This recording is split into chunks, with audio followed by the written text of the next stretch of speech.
Okay. நண்பர்களுக்கு வணக்கம். ராஜேஷ் அண்ணாக்கு நன்றி. திறனாய்வு, தனித்துவம் எல்லாம் பெரிய பெரிய வார்த்தைகள். அதெல்லாம் அதோட எனக்கு எந்த சம்மந்தமும் கிடையாது. நான் இன்னும் ஆசை. அது வந்து மத்த டேகுகள் இருக்கும் எனக்கும் அதுங்களுக்கும் எனக்கு எந்த சம்மந்தம்.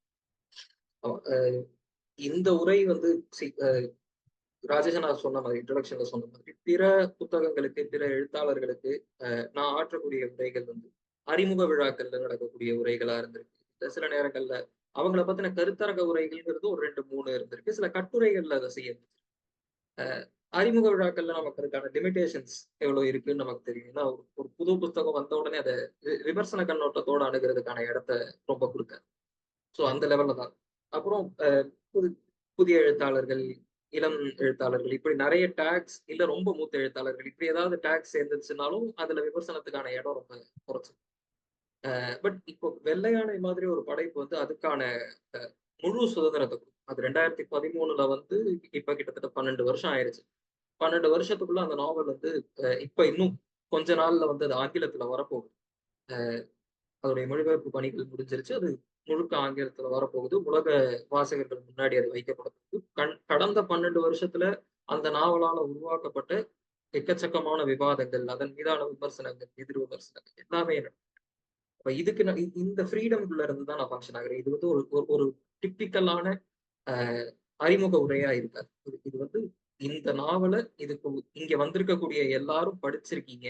அப்படிங்கிற நம்பிக்கையோட தான் இந்த உரை ப்ரொசீட் ஆகும். அதனால இதுல ஸ்பாய்லர்ஸ் அலர்ட்ன்னு சொல்றதுக்கான இடம் கிடையாது. இது ஸ்பாய்லர் இல்ல. தட்ஸ் ஒரு விஷயம். அப்புறம் ஜெயமோகன் சார் வந்து எனக்கு ஆசிரியர். அது எல்லாருக்குமே தெரிஞ்சது. அவர் என்னுடைய ஆசிரியர். அதனால வந்து அவர் மீது எனக்கு இருக்கக்கூடிய மரியாதையும், வழிபாட்டு உணர்வும் வந்து ஊரறிஞ்ச விஷயம். அதுலலாம் எனக்கு வந்து அதுல வேற ஒண்ணும் மாற்று கருத்து கிடையாது. ஆனா நான் ஒரு நாவலா வெள்ளையானைய எப்படி பார்க்கிறேனோ, அதோடைய பலங்கள், பலகீனங்கள் எல்லாத்தையும் சேர்த்து தான் இந்த உரையில நான் பேசுறேங்கிறதையும் சொல்றேன். இந்த அளவுல ஒரு இந்த இந்த உரையுடைய ஸ்ட்ரக்சர் இப்படித்தான் இருக்கும் அப்படிங்கிற இன்ட்ரோடக்ஷனோட நான் இலக்கியம் அதாவது ஷெர்லாக் ஹோம்ஸ் படிச்சுட்டு இருந்த பையன், ஹாரி பாட்டர் படிச்சுட்டு இருந்த பையன், லீ சைல்டுடைய ஸ்பை த்ரில்லர்கள் படிச்சுக்கிட்டு இருந்த பையன் வந்து இலக்கியத்தின் பால் திரும்பினது ஜெயமோகன் சாரால. அது கல்லூரி படிக்கும்போது அவருடைய அவருடைய எழுத்துக்களுடைய அறிமுகம் வந்து எனக்கு கல்லூரியில தான் கிடைக்கும். கல்லூரியில நான் படிச்ச முதல் நாவல், முதல் இலக்கியத்தரமான நாவல்னு நான் தெரிஞ்சு படிச்ச முதல் நாவல் வெள்ளையானை. அதுக்கப்புறம் அத திரும்ப படிக்கிறதுக்கான தைரியம் எனக்கு வந்ததே கிடையாது. ஏன்னா அது வந்து அந்த இன்ட்ரோடக்டரி ஸ்டேஜ்ல வந்து அது எனக்கு குடுத்த ட்ராமாக்களும், துர்சொப்பனங்களும் அதுக்கு வந்து அத திரும்பவும் ரீவிசிட் பண்றதுக்கான தைரியம் எனக்கு வந்தது. அதோட இமேஜஸ் வந்து என்ன ஹாண்ட் பண்ண விதம் வந்து இன்னைக்கும் ரொம்ப ஃப்ரெஷ்ஷா நினைவு. அப்பதான் முதல் தடவ நம்ம வந்து லிட்ரேச்சர் வந்து ரொம்ப கம்ஃபர்டிங்கான விஷயம் கிடையாது. புத்தகம் படிக்கிறதுங்கிறது ரொம்ப கம்ஃபர்டிங்கான விஷயம் இல்ல. அது நம்மள டிஸ்டர்ப் பண்ணக்கூடிய விஷயமாவும் இருக்கும். அப்படிங்கிறது வந்து உணர்றோம். அப்புறம் அதுல ஒரு ஒரு சின்ன மேசோசிஸ்டிக் டெண்டன்சி இருக்குன்னு நான் நினைக்கிறேன். அதாவது அந்த டிஸ்டர்பன்ஸ் வந்து நமக்கு ஏதோ ஒரு விதத்துல பிளஷர குடுக்கும். அப்போ அந்த இந்த டியூவாலிட்டி இருக்கு இல்லையா? இந்த இரண் இது என்ன சொல்றது? அப்படியான ஒரு 2ஆம் கட்ட நிலை இருக்குல்ல. அந்த 2ஆம் கட்ட நிலை வந்து அ எ எ எனக்கு வந்து முதல் முறை அறிமுகமானது. இலக்கியம் இதத்தான் செய்யும் அப்படின்னு எனக்கு அறிமுகப்படுத்தினது வெள்ளையன். இப்ப திரும்ப இன் ஹைண்ட்சைட் அதுக்கப்புறம் ஜெயமோகன் சாரையும் அவரை தவிர முன்னோடிகளை அவருக்கு அப்புறம் வந்த இலக்கியங்களையும் ஓரளவு கடந்த ஒரு 4, 5 வருஷத்துக்குள்ள தொடர்ந்து படிச்சு வந்திருக்கக்கூடிய அறிமுகத்துல இன்னைக்கு திரும்பி பார்த்து யோசிச்சா வெள்ளையானை தான் ஒரு சரியான இன்ட்ரோடக்ஷன் அப்படின்னு எனக்கு தோணும். ஜெயமோகன் சாரை இன்ட்ரடியூஸ் பண்ணிக்கிறதுக்கு 2 வழிகள் இருக்கு அப்படின்னு இன்னைக்கு ப்ராடா தோணும். வெண்முரசு மூலமா இன்ட்ரடியூஸ் ஆகுறதுங்கிறது வேற. பட் ப்ராடா அவருடைய மத்த ஒர்க்ஸ்க்குள்ள இருந்து இன்ட்ரடியூஸ் ஆகிறதுக்கு 2 வழிகள் இருக்கு. ஒண்ணு அறம் மூலமா இன்ட்ரடியூஸ் ஆகுறது. இன்னொன்னு வெள்ளையானை மூலமா இன்ட்ரடியூஸ் ஆகுது அப்படின்னு எனக்கு தோணும். அறம் மூலமா இன்ட்ரடியூஸ் ஆகுறதுங்கிறது ஒரு கம்ஃபர்டபிள் ஜேர்னி.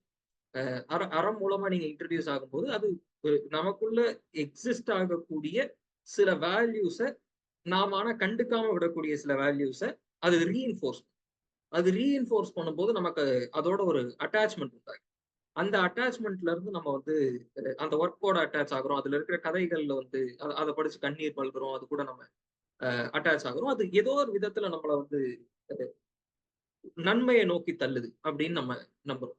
அது ஒரு பாசிட்டிவ் இன்ஃப்ளூயன்ஸா வந்து நம்ம மேல படியுது. வெள்ளை யானை அதுக்கு எதிர்முனையில. வெள்ளையானை வந்து நம்மளை முழுக்க முழுக்க கில்ட்டியா ஃபீல் பண்ண வைக்கக்கூடிய அந்த பெயினை நமக்கு உணர்த்தக்கூடிய ஒரு ஒர்க். அந்த பெயின்ல இருந்து நம்ம ஜெயமோகன் சாருக்கு இன்ட்ரடியூஸ் ஆகுறதுங்கிறது என்ன கேட்டீங்கன்னா இன்னுமே கூட இன்டிமேட்டான ஒரு இன்ட்ரடக்ஷன் அப்படின்னு நான் சொல்லுவேன். என்ன கேட்டா இன்னும் கூட ஜெயமோகன் சாரை பர்சனலா அறியறதுக்கு வெண்முரசுக்கு முந்தைய இன்னும் ஸ்பெசிபிக்கா சொல்லணும்னா வெண்முரசுக்கு முந்தைய எழுத்தாளர் ஜெயமோகனை அறியறதுக்கு ரொம்ப நல்ல இன்ட்ரோடக்ஷன் வெள்ளையானையா இருக்கும் அப்படின்னு தோணும். ஏன்னா வெள்ளையானையில வந்து அவருடைய பிற படைப்புகள்ல இருக்கிற மாதிரியான பிற நாவல்கள்ல இருக்கிற மாதிரியான தத்துவார்த்த விசாரணைகளுடைய அளவு ரொம்ப கம்மி. இது வந்து வேற விதமான விசாரணைகளுக்கு வேற விதமான அறச்சீற்றங்களுக்குள்ள போகக்கூடியது ஒரு நாவல். இது வந்து மத்த நாவல்கள் விஷ்ணுபுரமோ பின்தொடரும் வந்து செவ்வியல் தன்மை கொண்டு வேறு விதமான தத்துவ விசாரணைகளுக்குள்ள விவாதங்களுக்குள்ள நம்மளை ஈடுபடுத்தக்கூடிய நாவல். அப்ப அப்படியான நாவல்கள் வழியா போறதை விட இது இன்னுமே ஆக்சசிபிளான ஆனா இன்னும் ரொம்ப டீப்பா அவருடைய கோர்ல போய் தைக்கக்கூடிய ஒரு இன்ட்ரடக்ஷன் அப்படின்னு. இது ஏன் இப்ப நான் சொல்லும் போது பாசிங்ல சொன்ன ஒரு விஷயம் வந்து இது வந்து பிற செவ்வியல் தன்மை கொண்ட நாவல்கள் மாதிரியான நாவல் இல்லை அப்படிங்கிறது. ஆமா, இது பிற செவ்வியல் தன்மை கொண்ட நாவல் மாதிரியான நாவல் இல்லை, இது செவ்வியல் தன்மை கொண்ட நாவலே இல்லை அப்படின்னு தான் நான் சொல்றேன். இது ஒரு கிளாசிக்கல் நாவல் கிடையாது. ஏன் அப்படி சொல்றேன் அப்படின்னா, ஒரு செவ்வியல் தன்மை கொண்ட நாவலுடைய அடிப்படையான கூறுகள்ல ஒன்று அது விவாதிக்கக்கூடிய எல்லா தரப்புகளையும் பிரதிநிதித்துவப்படுது. அது வந்து ரொம்ப டிப்பிக்கலா தமிழ்ல சொல்லப்படக்கூடிய உதாரணம்ங்கிறது எலியுடைய உயிர் பயத்தை சொல்ற அதே நேரத்துல பூனையுடைய பெரும்பசியை சொல்ற வித்தை தான் வந்து செவ்வியல் நாவல்களுடைய வித்தை. அதுல வந்து சரி தவறுங்கிறதுக்கான இடமே இல்லை. எல்லா தரப்புகளும் மோதக்கூடிய ஒரு ஒரு ஒரு மோதுகுடி ஒரு களம் வந்து ஒரு விதத்துல ஒரு ஒரு மல்யுத்த களம் வந்து செவ்வியல். ஆனா வெள்ளை யானை அப்படியான ஒரு ஒரு மல்யுத்த களம். இதுல வந்து உங்களுக்கு ரொம்ப தெளிவா தெரியும். இதுல ரைட்டர் எந்த பக்கம் நிக்கிறாருங்கிறதுல முதல் பக்கத்துல இருந்து உங்களுக்கு எந்த சந்தேகமுமே இல்லை. இதுல வந்து வேற வேற தரப்புகளுக்கான சமமான இடம் கொடுக்கப்படல. இது ஒரு தரப்புடைய அந்த தரப்பு வேற விதமான கான்டெக்ட்ல பேசிக்கிட்டு.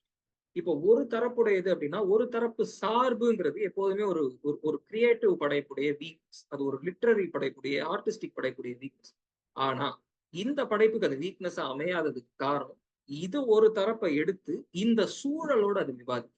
நாவலுக்குள்ள வேணா பல தரப்புகளோட அது விவாதிக்காம இருக்கலாம். ஆனா நாவல் இருக்கக்கூடிய இந்த தமிழ் சூழல்ல அது வேற விதமான தரப்புகளோட இத்தனை காலமா பேசிக்கிட்டே இருந்த ஆனா இந்த தரப்பை பத்தி பேசாத இல்ல இந்த தரப்பை பேச விடாத ஒரு ஒரு சூழல்ல வந்து இது நின்று விவாதி இது ஒரு தரப்பை முன்வைக்குது.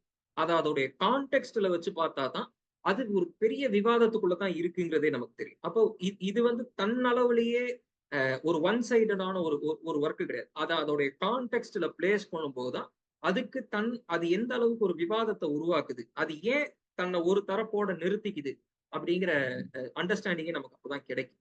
அப்போ அப்படியான ஒரு ஒரு தர ஒரு ஒரு நாவல் ஒரு ஒரு பிராட் அண்டர்ஸ்டாண்டிங்ல இது வந்து பெரும் அந்த தாது வருஷ பெரும் பஞ்சத்தை பத்தின ஒரு நாவல். அந்த அந்த தாது வருஷ பெரும் பஞ்சமும் அதுல பலியாகக்கூடிய தலித்துகளுடைய வாழ்க்கையையும் அதை பயன்படுத்திக்கக்கூடிய வேறு விதமான சக்திகளுடைய வெள்ளையர்களுடைய அமெரிக்கர்களுடைய வேற விதமான ஆதிக்க சாதிகளுடைய சக்திகளுடைய வேற சித்திரத்தையும் உருவாக்கக்கூடிய ஒரு வரலாற்று புனைவு நாவல் அப்படின்னு சொல்லலாம். புனைவிலக்கிய நாவல் அப்படின்னு நம்ம சொல்லலாம். ஆனா இது வந்து அந்த லெவல்ல நிக்கல அப்படிங்கிறதுதான் மேட்டர். இது வந்து ஒரு பொலிட்டிக்கல் நாவலா ரொம்ப பிரமாதமா வாசிக்கப்பட வேண்டிய ஒரு ரொம்ப ரொம்ப ஸ்ட்ராங்கான பொலிட்டிக்கல் தரப்பு இருக்கக்கூடிய, இன்ஃபேக்ட் என்ன கேட்டா ஜெயமோகன் சாருடைய நாவல்கள்லயே ரொம்ப வலுவான பொலிட்டிக்கல் தரப்பு இருக்கக்கூடிய நாவல்கள்ல ஒண்ணு இது. அப்போ இந்த நாவல் ஆனா அதோடய நிக்கல.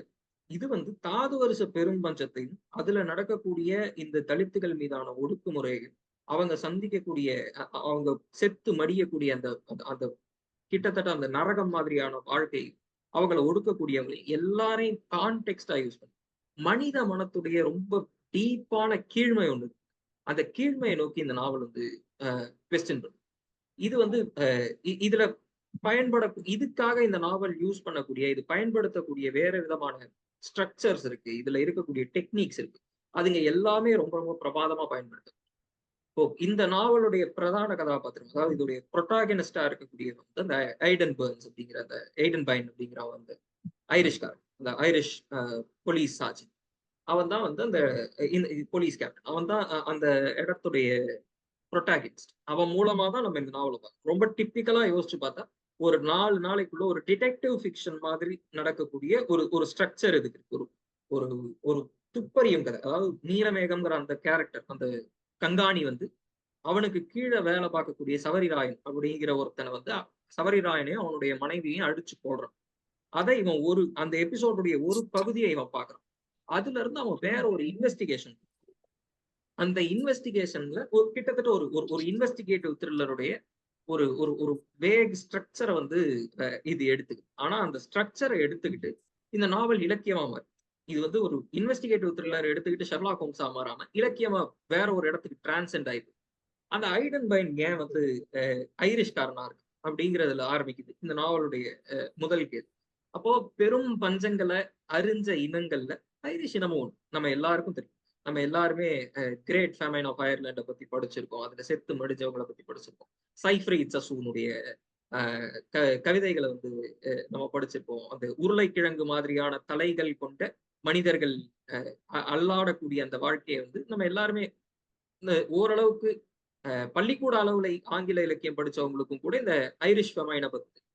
அப்ப அதே மாதிரி அயர்லாந்துக்கும் இங்கிலாந்துக்கும் இருக்கக்கூடிய ரிலேஷன்ஷிப் என்ன அப்படிங்கிறதும் நம் ஓரளவுக்கு எல்லாருக்குமே தெரியும். அயர்லாந்து வந்து ஒரு கேத்தலிக் சமூகம். அவங்களுக்கு நடுவுல இருக்கிற சண்டை வந்து கிட்டத்தட்ட ஆங்கிள்ஸ்ங்கிற ட்ரைப்ஸ் வந்து இங்கிலாந்து ஆக்குபை பண்ணதுக்கும், நார்மன்ஸ் ஆங்கிள்ஸ் இவங்க இங்கிலாந்துக்கு வர்றதுக்கும் அதுக்கு முன்னாடி அந்த நார்மன் சாக்சன்ஸ் எல்லாம் வர்றதுக்கு முன்னாடி அந்த பகுதியில இருந்த ஐரிஷ் ட்ரைப்ஸுக்கும் நடுவுல இருக்கக்கூடிய கிட்டத்தட்ட அது ஒரு ரேஷியல் ஸ்ட்ரகிள் அப்படிங்கிற அளவுல அது ரொம்ப ரொம்ப ரொம்ப ஹிஸ்டாரிக்கலி டீப்லி ரூட்டட். அதை தவிர அதுல வந்து ஐரிஷ் மக்கள் பெரும்பகுதி கேத்தலிக்ஸ் ஆகும், இங்கிலீஷ் மக்கள் பெரும்பாலும் ப்ராட்டஸ்டன்ஸ் ஆகவும் இருக்கக்கூடிய அவங்களுடைய ரிலீஜியஸ் ஸ்ட்ரகிள்ஸும் அதுல ஒரு பகுதி பிளே. அப்ப எல்லா விதத்திலையும் அவனுமே அப்ரஸ்டா தான். இந்த ஐடன் பைனுங்கிறவன் இந்தியாவுக்கு வரும்போது அவன் அப்ரஸர். ஆனா அவன் நாட்டுல அவன் அப்ரஸ்ட். இப்ப அவனை நம்ம இன்ட்ரடியூஸ் பண்ணிக்கிற இடத்துலயே அவன் அந்த சூழல்ல பொருந்த முடியாம ஆகுறது, அவனுடைய அந்நியத்தன்மை, இது எல்லாத்தையுமே நம்ம பார்க்கணும். அவன் வந்து ஒரு மேய்ச்சல் குடும்பத்தை சேர்ந்த மாடு மேய்ச்சு சாதாரணமா வாழக்கூடிய ஒரு ஐரிஷ் குடும்பத்துல பொருந்த முடியாம அவன் இந்த கல்வியின் மூலமா தன்னை எப்படியோ விடுவிச்சுக்கணும்னு நினைச்சு அவன் இங்கிலீஷ் கல்வி மூலம் மிலிட்டரி கல்வியின் மூலமா கத்துக்கிட்டு அவன் திரும்ப இங்க வரும்போது அவன் அடையக்கூடிய அந்நிய உணர்வு, அவன் வந்து தன்னுடைய வீட்டுல பொருந்த முடியாம தன்னுடைய வீட்டுடைய டைனிங் டேபிள்ல பொருந்த முடியாம இருக்கக்கூடிய ஒரு எபிசோட். அந்த இடத்துல இருந்து அவன் தொடர்ந்து பொருந்த முடியாத ஒருத்தனா தான் நமக்கு காட்டப்படும். அவன் வந்து அவன் வந்து பர்மால வேலை பார்க்கறான், வேற வேற பகுதிகளில் வேலை பார்த்து அவன் ஆப்பிரிக்காவை பார்த்திருக்கான்னு ஒரு ஹிண்ட். இது எல்லாத்தையும் சேர்த்துதான் அவன் கடைசியில மெட்ராஸ்ல வந்து போஸ்ட் ஆகும்.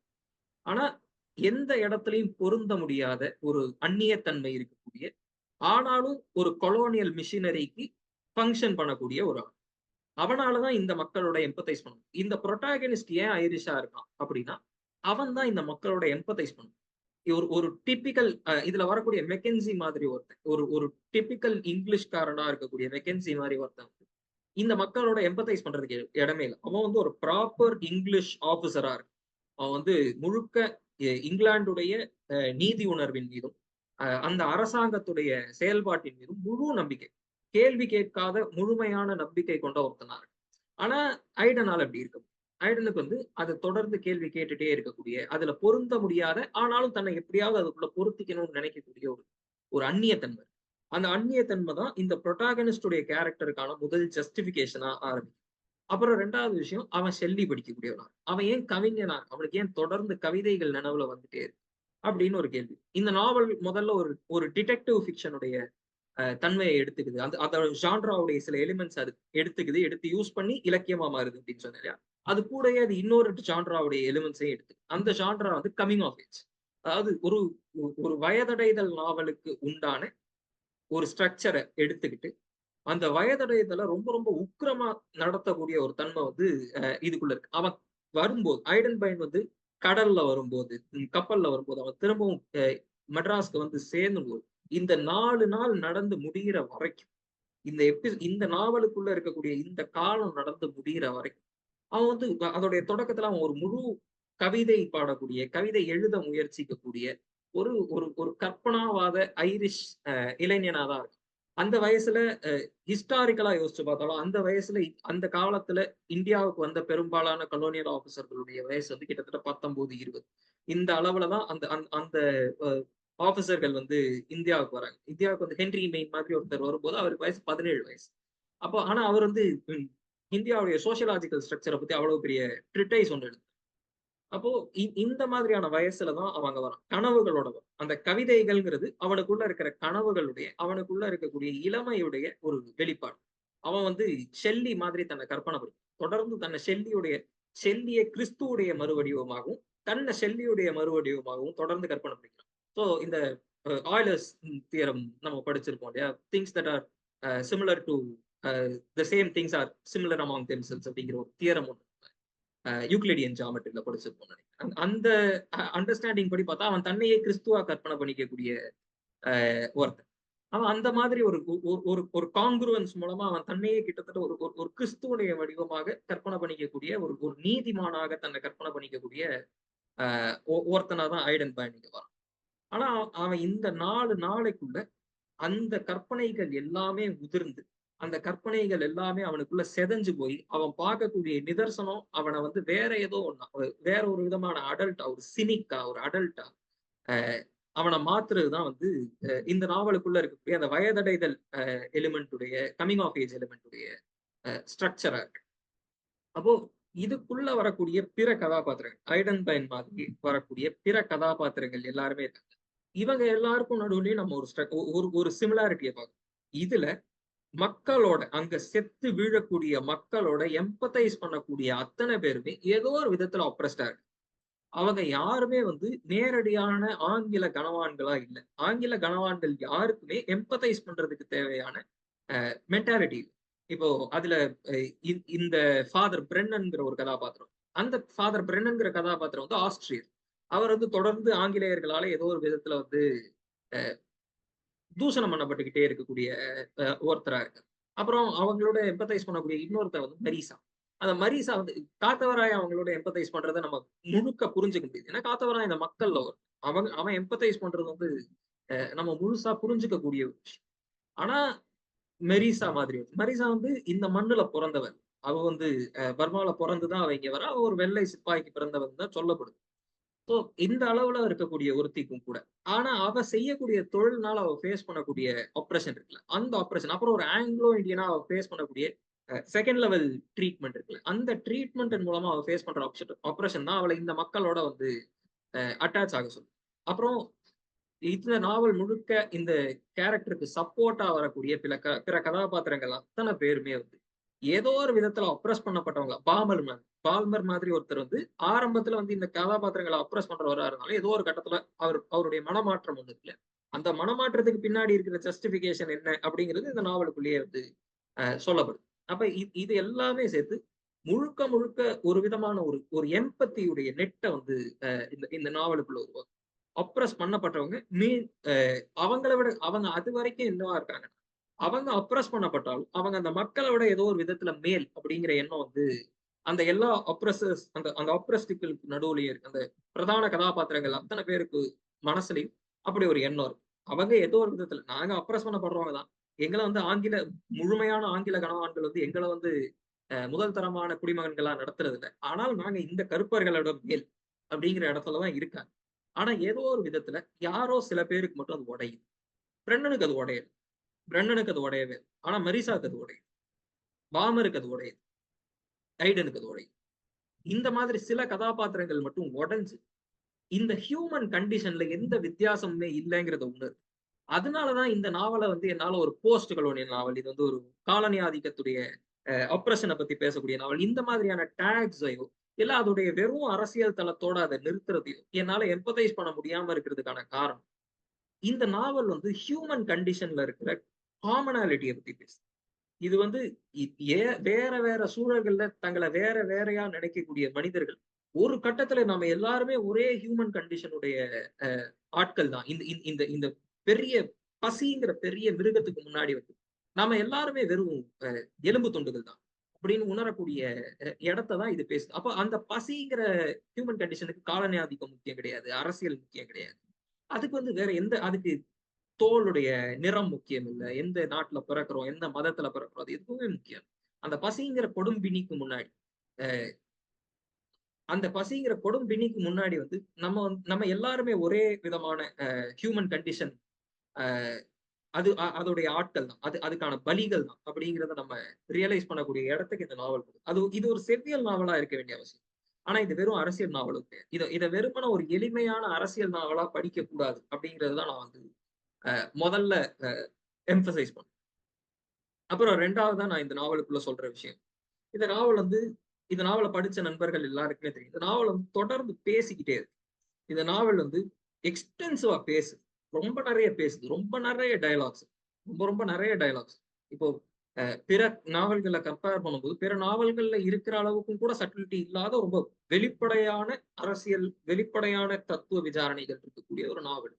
நாவல்ங்கிற களத்துக்குள்ள அதுக்கு இடம் உண்டு அப்படிங்கிறதுல எனக்கும் எந்த மாற்று கருத்தும் இல்லை. அதுதான் ஜெயமோகன் சாருடைய கருத்து. நாவல்ங்கிற களத்துக்குள்ள தத்துவ விசாரணைகளுக்கான முழு இடம் உண்டு அப்படிங்கிறதுல எனக்கும் எந்த மாற்றம். ஆனா இது ரொம்ப வர்போஸாவே அதை செய்யும். இதை சிலர் கிரிட்டிக்கலா பேசி நான் பார்த்திருக்கேன். இதை சிலர் நீங்க தளத்துல போய் பாத்தீங்கன்னா அதை கிரிட்டிக்கலா அணுகக்கூடிய கட்டுரைகளும் இருக்கு. இது ரொம்ப வர்போஸான ஒரு நாவலா இருக்கு அப்படிங்கிறது. ஆனா இந்த விதமான கிரிட்டிசிசம் நான் பெரும்பாலும் ஏத்துக்கிறது. இந்த நாவலுக்கு அட்லீஸ்ட் அந்த அந்த அந்த கிரிட்டிசிசம் பொருந்தாது அப்படின்னு நான் நினைக்கிறேன். ஏன் பொருந்தாது அப்படின்னா, இந்த தரப்பு இது வரைக்கும் பேசவே இல்லை. நாம இந்த தரப்பு பேசி கேட்டதே இல்லை. கேட்காத போது அந்த தரப்பு பேசாமலே தன்னை சட்டிலா கம்யூனிகேட் பண்ணிக்கிட்டே இருக்கணும் அப்படின்னு சொல்றதும் ஒரு விதத்துல நம்மளுடைய பிரிவிலேஜ் உடைய வெளிப்பாடு தான் அப்படின்னு நான் ஃபீல். அப்ப இந்த நாவல் வந்து எக்ஸ்டென்சிவா பேசுறது வந்து அதோடைய கான்டெக்ட்ல வச்சு பார்க்கும்போது தான் நமக்கு புரியுது. இது வரைக்கும் பேசவே இல்லாத ஒரு தரப்பு பேசப்படும். அப்போ அது ரொம்ப எக்ஸ்டென்சிவா தான் பேசப்படும். அப்ப அது அவ்வளவு எக்ஸ்டென்சிவா, அவ்வளவு தீர்க்கமா, அவ்வளவு வீரியத்தோட, அவ்வளவு ஆக்ரோஷத்தோட தான் அது பேசும். அது பேசும்போது கேட்கறது தான் நம்மளுடைய. அப்ப இந்த நாவலுக்குள்ள இருக்கக்கூடிய அந்த விசாரணை தன்மை இருக்கு இல்லையா? அந்த விசாரணை தன்மை வந்து ரொம்ப ரொம்ப இந்த மாதிரியான ஒரு நாவலுக்கு ரொம்ப அவசியம். நம்ம அதை சட்டிலா சொன்ன பிற விதமான கதைகள் தமிழ்ல இதுக்கு முன்னாடி இருந்தது. பண்ணை செங்கான் மாதிரி ஒரு கதையை வந்து கூப்பரா ரொம்ப முன்னாடியே எழுதியிருக்காரு. நம்ம வந்து துன்பக்கேணி படிச்சிருக்கோம். நம்ம இந்த மாதிரி எத்தனையோ கதைகள் படிச்சிருக்கோம். சட்டிலா தான் இதை பேசிக்கிட்டே இருக்கு. ஒரு மாதிரி ஹஷ் ஹஷா தான் நம்ம இதை பேசிட்டே இருக்கோம். பட் இதை எக்ஸ்பிளிசிட்டா அதோட ஹிஸ்டாரிக்கல் கான்டெக்ட்ல வச்சு பேசுது. அப்புறம் ஒரு ஸ்ட்ரகிள்ங்கிறது வந்து ஏதோ ஒரு காலத்துல ஒரு ஒரு இன்ஸ்டன்ஸ்ல நடக்கக்கூடிய ஸ்ட்ரகிள். அதுக்கு பின்னாடி எவ்வளவு பெரிய வரலாறு.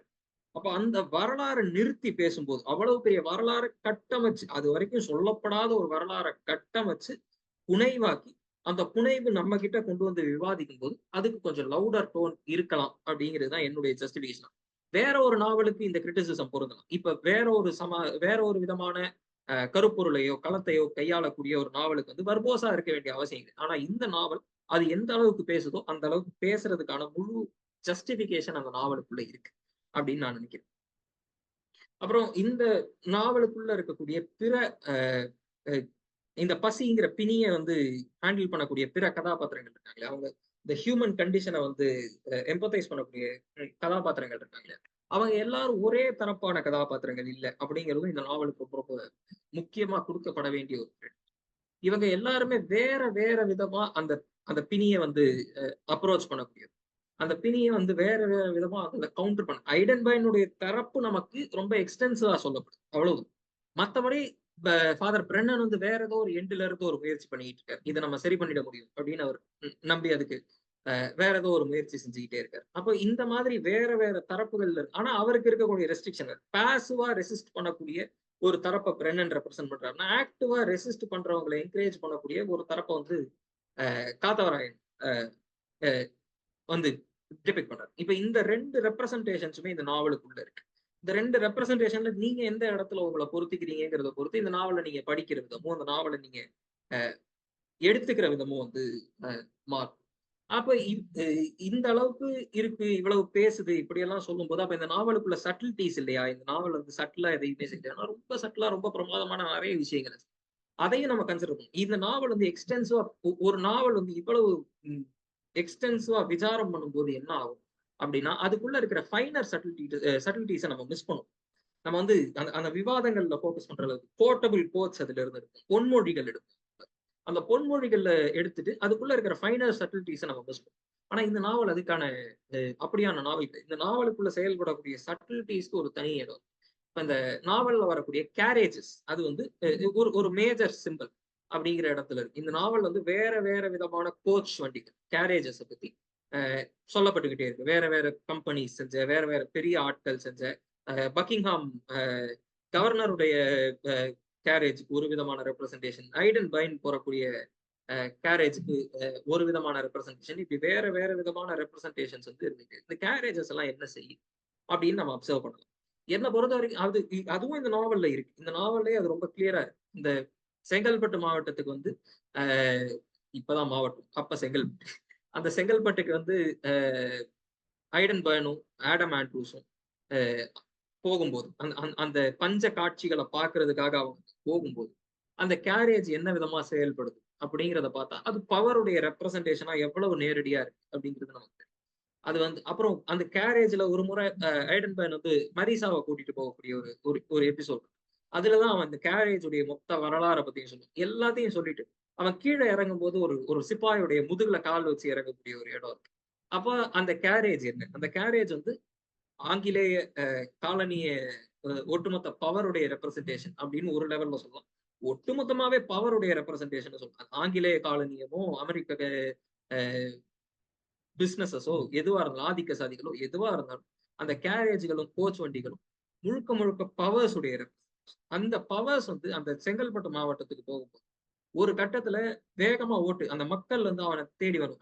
ஆடம் ஆண்ட்ரூஸ் வந்து தன்கிட்ட இருக்கிற ரொட்டி துண்டுகளை வெளியே வீசும்போது அந்த மக்கள் பெரிய திரளா அந்த கேரேஜை சுத்தி வரும்போது அவன் வேகமா ஓட்டும் போது அதுல ஒரு வரி இருக்கு.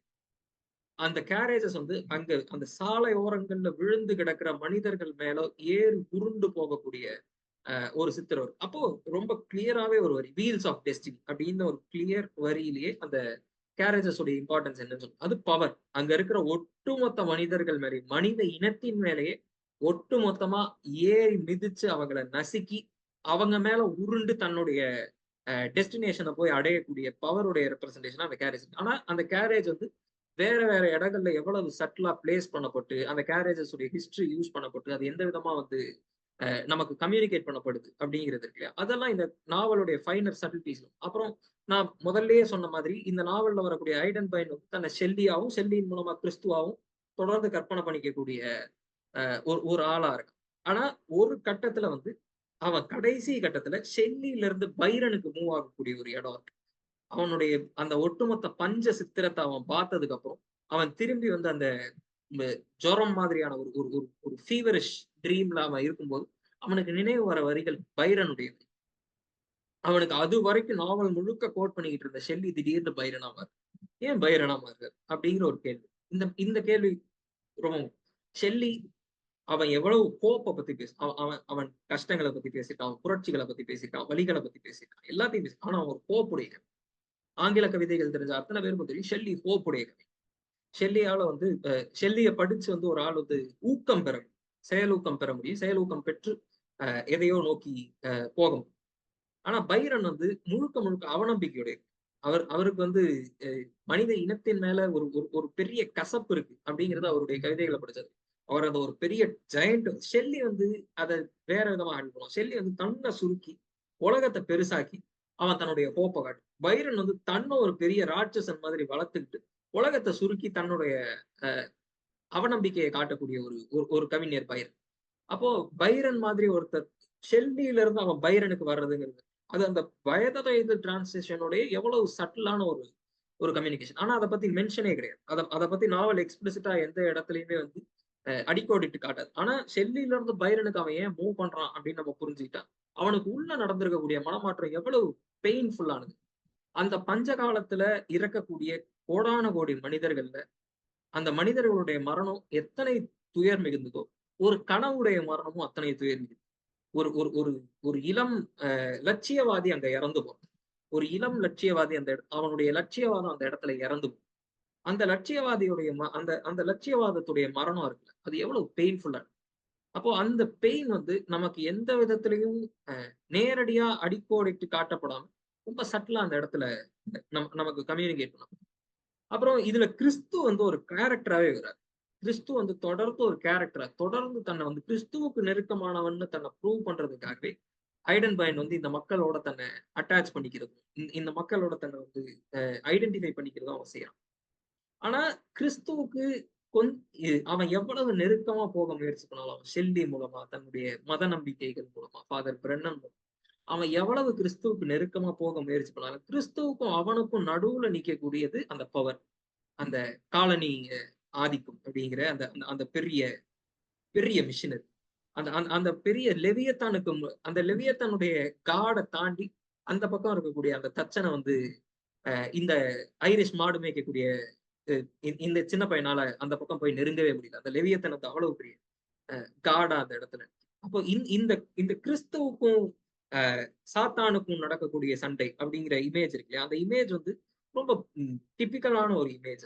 ஆனா அந்த டிபிக்கலான இமேஜ்ல வந்து எது சாத்தான் அப்படிங்கிற கேள்வி தொடர்ந்து வந்துட்டே இருக்கு. பிரன்னன் வந்து அந்த பஞ்சத்துக்கு போகாது, அந்த அந்த பஞ்சத்துல இருக்கிற யாருக்கும் ஒரு துண்டு ரொட்டி கூட கொடுக்காது. ரொட்டியை கொடுத்தீங்கன்னா நீ அவங்க கண்ணுல பார்க்கக்கூடியது சாத்தான் அப்படின்னு பிரன்னன் வார்ன் பண்ணி தான் அவனை அனுப்புறாரு. ஆனா உண்மையில இங்க சாத்தானா இருக்கிறது, சாத்தானுக்கும் இறைவனுக்கும் நடுவுல நடக்கக்கூடிய அந்த போட்டிங்கிறது இங்கிலீஷ் காலனி ஆதிக்கத்துக்கும் அவனுக்குள்ள இருக்கக்கூடிய ஐரிஷ் கத்தோலிசிச கிறிஸ்துவுக்கும் நடுவுல நடக்கக்கூடிய ஒரு பெரிய டக் ஆஃப் வார்.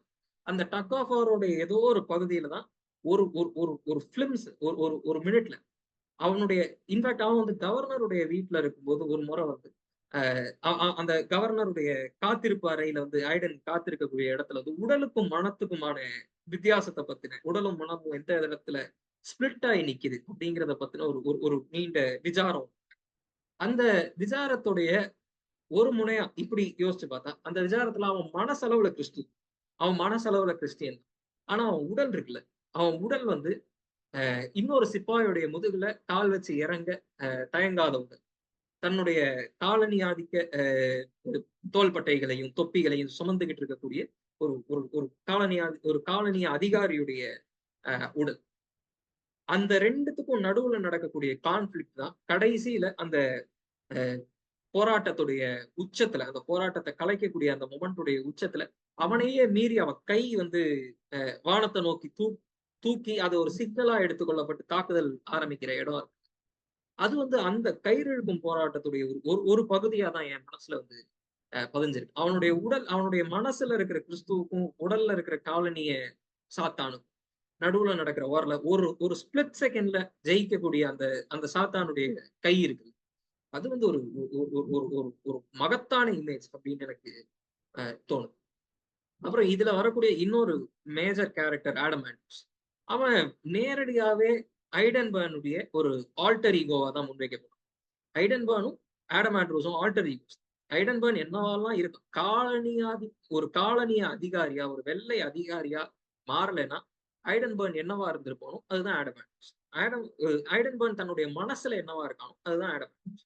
அவன் நேரடியா ஒரு ஆல்டர் ஈகோவா முன்வைக்கப்படும். அவன் வந்து அந்த பஞ்சத்துக்கு நடுவுல வந்து அந்த வண்டியை திறந்து, நான் இதுக்கு மேல வந்து கல்கத்தாவுக்கு வேலைக்கு போறதா இல்ல, என் வாழ்க்கை இந்த மக்களோட தான், இங்கேயே கடந்து சாகுறேன்னு சொல்லி அவன் குதிக்கிற இடம் இருக்கு. அது அது வந்து ஒரு ஒரு கிளாசிக்கலான ஒரு பெரிய செவ்வியல் தன்மை கொண்ட ஒரு இடம். ஏன்னா அது அவனுக்குள்ள ஐடனுக்குள்ள இறுகி போயிருக்குல்ல. ஐடனை வந்து என்ன விதமான கைவிலங்குகள் எல்லாம், எந்த விதமான அதிகாரத்துடைய கைவிலங்குகள், அவன் கத்துக்கிட்ட மிலிட்டரி டிசிப்ளினுடைய கைவிலங்குகள், அவனுக்கு போதிக்கப்பட்ட காலனிய பெருமையுடைய கைவிலங்குகள்லாம் அவனை கட்டி போட்டிருக்கும். அது எல்லாத்தையும் துறந்து ஒரு நிமிஷம் குதிக்கக்கூடிய ஒருத்தனா தான் வந்து ஆடம் ஆண்ட்ரூஸ் நம்ம கண்ணு முன்னாடி அந்த இடத்துல. அப்புறம் இந்த பஞ்சத்துடைய சித்திரம், இந்த இந்த பஞ்சத்துடைய சித்திரம் வந்து ஒரு லெவல்ல வந்து முழுக்க அரசியல் பிரதியாகவே வாசிக்கப்பட வேண்டிய ஒன்று. இதுல இருக்கிற அரசியலை ஒதுக்கலாம் அப்படின்னு யாராவது சொன்னா நான் முழுக்க நிராகரிப்பேன். இதுல இருக்கிற அரசியலை ஒரு நாளும் யாரும் ஒதுக்க முடியாது. ஒதுக்க கூடாதுங்கிறதுக்காக தான் இந்த நாவல் எழுதப்பட்டது. இந்த நாவல்ல இருக்கிற அரசியல் வந்து முழுக்க முழுக்க இந்த நாவல்ல இருந்தே ஆக வேண்டிய, எந்த ரீடிங்லயும் வந்தே தீர வேண்டிய ஒரு எலிமெண்ட். ஆனா அதோட மட்டும் அது நிக்கல அப்படின்னு நான் முதல்லயே சொன்ன மாதிரி, பசிங்கிற எலிமெண்ட் வந்து அந்த பஞ்சத்துல என்னவாலாம் உருமாறுது அப்படிங்கிறத நம்ம பார்த்துக்கிட்டே இருக்கோம். அதுல வந்து நாய்க்கும் காக்கைகளுக்கும் உணவிடக்கூடிய இந்த மக்களுடைய இதே ஆட்கள் தான் வந்து தனக்கு கீழே இருக்கிற மனிதன் வந்து செத்து விழுந்தானா, கோடிக்கணக்குல இந்த மனுஷங்க செத்து விழுந்தாங்கன்னா அவன் செஞ்ச பாவத்துக்காக செத்து விடணும், அது என் தெய்வத்துடைய தண்டனை அப்படின்னு சொல்லிட்டு ஏத்துக்கக்கூடிய இடத்துல இருக்காங்க அப்படிங்கிறது. அப்புறம் பிற உயிர்கள்ல இந்த பசி என்னவா வெளிப்படுது, முதலைகள்ல இந்த பசி என்னவா வெளிப்படுது அப்படிங்கிற மாதிரியான பிற உயிர்கள் சார்ந்த மனித ஆன்மா அப்படிங்கிற ஒண்ணு இறந்து போன மனிதர்களுக்குள்ள, அந்த ஆன்மாங்கிற ஒண்ணு கிட்டத்தட்ட புதைஞ்சு போன ஒரு மனிதர் இனத்துக்குள்ள, ஒரு மனித சமூகத்துக்குள்ள இந்த பசி என்னவா இருக்கு அப்படிங்கிற கொஸ்டின் இருக்கு. இந்த கொஸ்டினும் ரொம்ப பிலசாபிக்கலா அப்ரோச் பண்ணப்பட வேண்டிய ஒரு கொஸ்டின் அப்படின்னு நான் நினைக்கிறேன். இந்த மனித ஆன்மா அப்படிங்கிற சமாச்சாரத்துக்கும் உள்ளுக்குள்ள இருக்கக்கூடிய பயாலாஜிக்கலான ஒரு ஏர்ஜான பசி, அது நம்மளுடைய பயாலாஜிக்கல் பகுதி. பசிங்கிறது நம்மளுடைய கல்ச்சரல் எலிமெண்ட்டுடைய எந்த விதத்திலையும் சம்பந்தப்படாத அது நம்மளுடைய பயாலாஜிக்கல். ஒரு மிருகமா, குரங்கா, காட்டுல எத்தியோப்பிய காடுகள்ல நம்ம சுத்திக்கிட்டு இருந்த காலத்திலையும் நமக்கு மைட்டோகாண்ட்ரியாவா ரொம்ப சின்ன மைக்ரோ ஆர்கானிசம்ஸா நம்ம வாழ்ந்துகிட்டு இருந்த காலத்திலேயே நமக்குள்ள இருந்த ஒரு பயாலாஜிக்கல் எர்ஜ் அந்த பசி.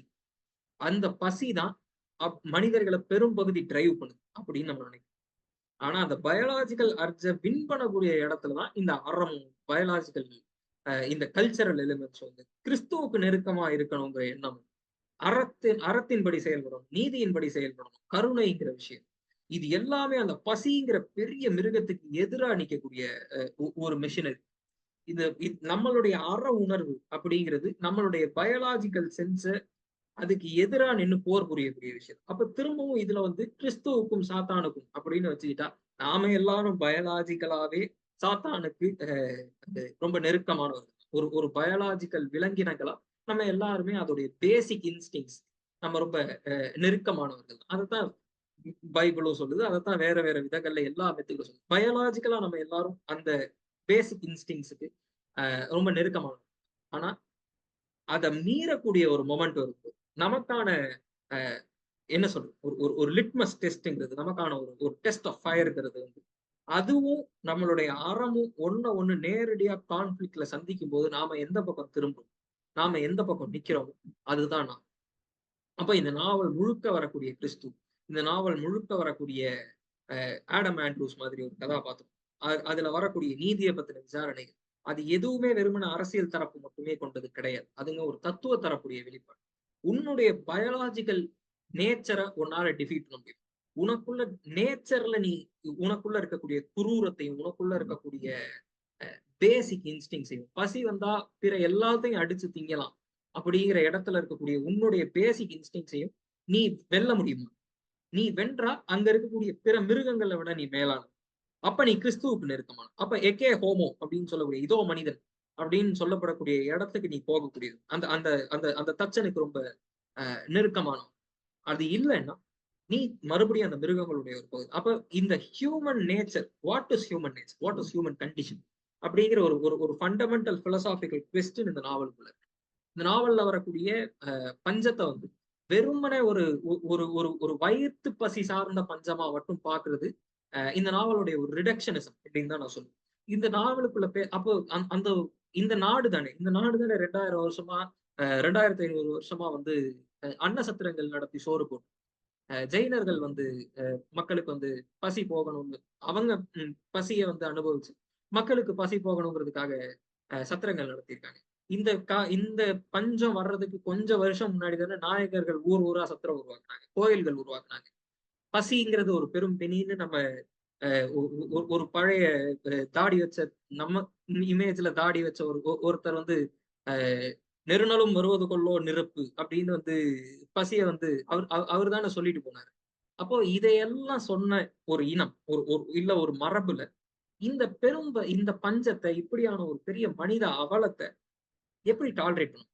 அப்ப அந்த பசிங்கிறது, அதுல இருக்கக்கூடிய பஞ்சம்ங்கிறது வெறும் வயிற்றுக்கு சோறு கிடைக்காத பஞ்சம் வரும். அது ஒரு ஆன்மீக வரும். அது முழுக்க முழுக்க இந்த மண்ணுல உருவாக்குற ஒரு ஆன்மீக வறுமையை பத்தி பேசு.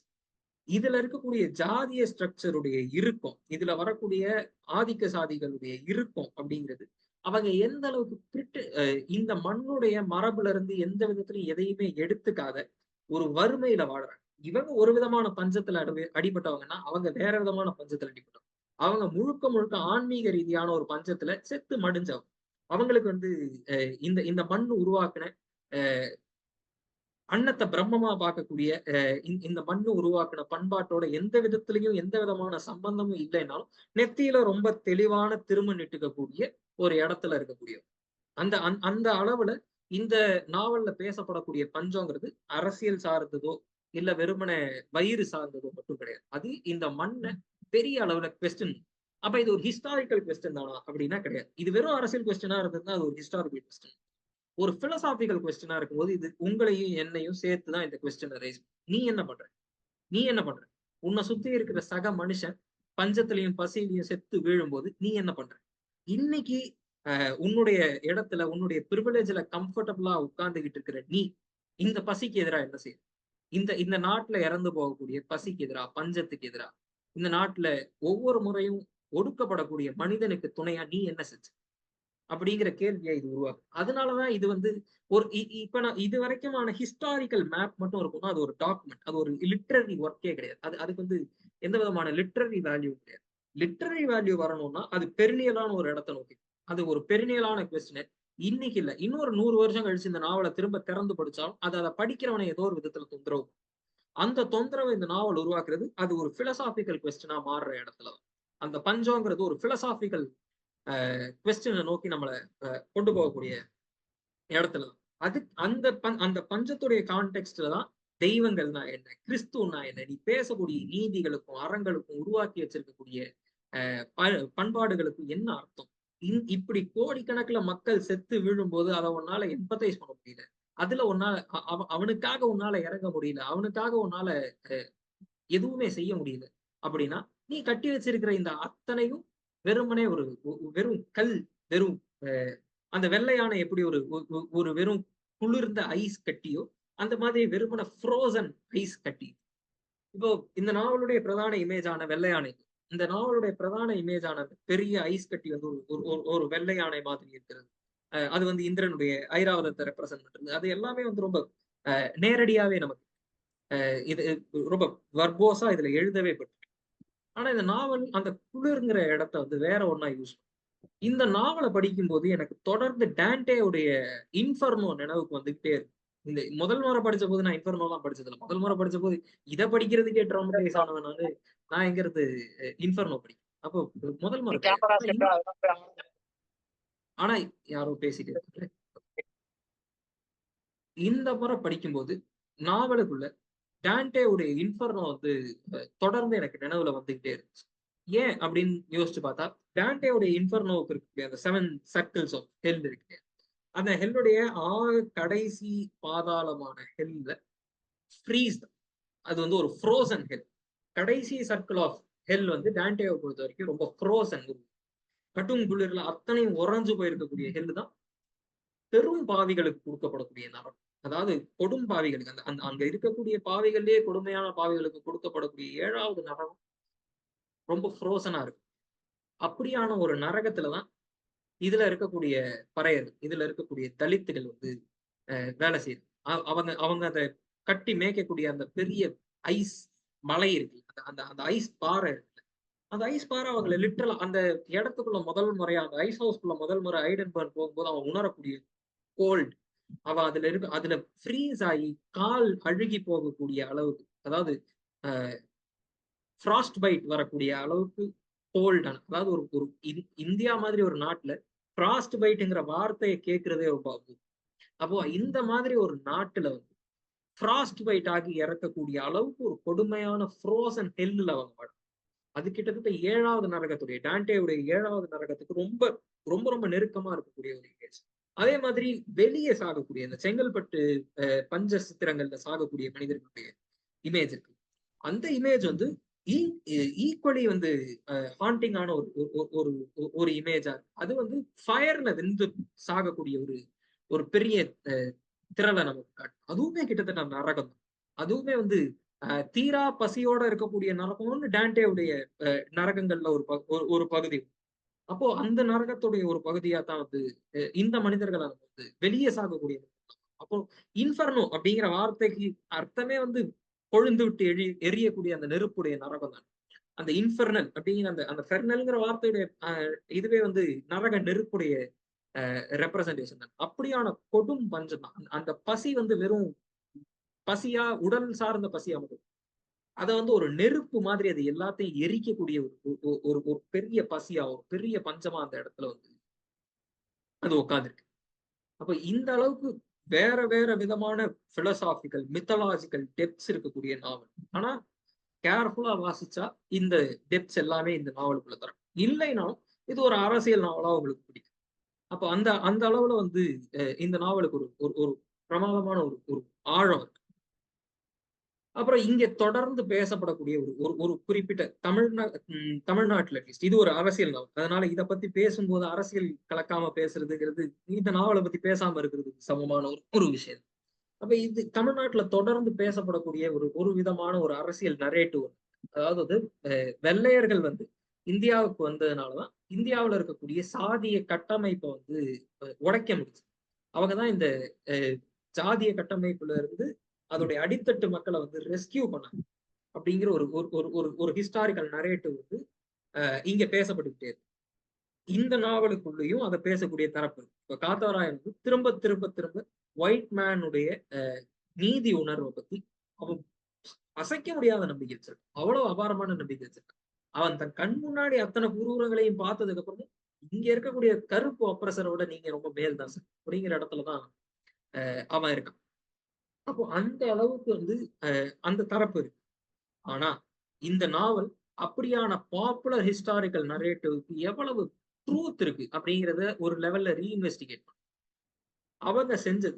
இங்க வெள்ளையர்கள் வந்ததுக்கு அப்புறம் இந்த ஜாதி அமைப்புல உருவாக்கப்பட்ட ஸ்திரத்தன் அதுல இருக்கக்கூடிய ரிஜிடிட்டியை வந்து எப்படி ஒரு ஒரு ஒரு கவர்னரால எப்படி அப்படி ஒரு ரிஜிடிட்டியை வந்து உருவாக்க முடிஞ்சது அப்படிங்கிறது. அந்த ஜாதி அமைப்பை அவங்க எப்படி சப்போர்ட்டிவா எடுத்துக்கிட்டு அதை யூஸ் பண்ணி தங்களுடைய பவரை மவுண்ட் பண்ணாங்க அப்படின்னு. அதுல அதன் மூலமா மேல எழுந்து வந்த மக்கள் இருக்காங்க இல்லையா, அவங்க தங்களுடைய சுய முயற்சியின் மூலமா மட்டும்தான் மேல எழுந்தாங்க. அவங்க வெள்ளக்காரனுடைய மெர்சியாலையும் மேல எழுந்து வரல, மேல இருந்த ஆதிக்க சாதியுடைய மெர்சியாலையும் மேல எழுந்து வரல. அவன் தன்னுடைய சொந்த முயற்சியில தன்னுடைய ஆன்மாவுடைய பலத்துல அங்கிருந்து மேல எழுந்து அந்த முடிவில்லா நரகத்திலிருந்து தன்னை மேல கொண்டு வந்துகிட்டவன் அவன் அந்த பெருமை அவனுக்கு மட்டும்தான் சேரும் அப்படின்னு இந்த நாவல் வந்து ரொம்ப கிளியரா எஸ்டாப்ளிஷ். காத்தவராயன் மேபி வெள்ளையர்களுடைய நீதி உணர்வின் மேல அபாரமான நம்பிக்கை வைக்கலாம். ஆனா இதை படிக்கக்கூடிய ஒவ்வொரு வாசகனுக்கும் நம்ம கடைசியில உணர்றது அந்த சமூகம் தன்னை மேல கொண்டு வந்திருக்கிறதுங்கிறது தன்னுடைய சுய முயற்சினால தன்னுடைய ஆன்ம பலத்தினால அது மேல வந்திருக்கே தவிர அது வேற எவனாலையும். ஏன்னா இதை சொல்லக்கூடிய அரசியல் தரப்புகள் இல்லையா, அவங்களுக்கு இதுல ஒரு மேட்டிமைத்தனம் இருக்கு. அவங்க வந்து உங்களால தன்னளவுல மேல வந்திருக்க முடியாது. உங்களுக்கு எவனோ ஒருத்தன் ஒரு ஒரு ஒரு கை கொடுத்து எவனோ ஒருத்தன் தன்னுடைய சப்போர்ட்டை கொடுத்துதான் இந்த இடத்துக்கு மேல தூக்கிட்டு வரும். அது யார் கொடுத்தாங்கிற கிரெடிட்டை கிளைம் பண்றதுக்கு தான் இங்க இவ்வளவு அரசியல். ஆனா இந்த நாவல் மாதிரி ஒரு நாவல் அதை முழுக்க முழுக்க அந்த பொலிட்டிக்கல் நரேட்டிவ் வந்து டினை பண்ணும். இந்த நாவல் வந்து இதுல வரக்கூடியவனுக்கு வந்து எவனுடைய காரூண்யத்திலையும் எவனுடைய என்ன சொல்ற பச்சாதாபத்திலையும் இங்க இருக்கிறவன் வந்து மேல எழுந்து வரல அப்படிங்கிறத வந்து இந்த நாவல் ரொம்ப கிளியராகவே எஸ்டாப்ளிஷ். இந்த நாவலுக்கு பலங்கள் இருக்கு, பலகீனங்களும் இருக்கு. பலகீனங்கள்ல ரொம்ப பிரதானமா நான் நினைக்கக்கூடிய சில விஷயங்கள் ஒண்ணு, இந்த நாவல் வேற மாற்று தரப்புகளை பிரதிநிதித்துவப்படுத்தல அப்படிங்கிறது இருக்கு இல்லையா, அதை நான் ஒரு பெரிய பலகீனமா கருதல. ஏன்னா இந்த நாவலுக்கு வந்து மாற்று தரப்புகளை பிரதிநிதித்துவப்படுத்துற இன்டென்ஷனே இல்லை. இன்டென்ஷன் இருந்து தன்னை ஒரு செவ்வியல் நாவலா முன்வைக்கக்கூடிய நாவல் அதை செய்யலைன்னா தான் நம்ம அதை கொஸ்டின். இது அப்படி செய்ய விரும்பல. இது தன்னை ரொம்ப கிளியரா எந்த பக்கம் நிறுத்தணும் அப்படிங்கிறது ரொம்ப முரஹரி ஐயங்கார் எங்க நிக்கணும் அப்படிங்கிறதும் இந்த நாவலுக்கு ரொம்ப கிளியரா தெரியுது. அவர் மேல உட்கார்ந்து இருக்கக்கூடிய கவர்னர் எங்க நிக்கணும் அப்படிங்கிறது இந்த இந்த நாவலுக்கு ரொம்ப கிளியரா தெரியுது.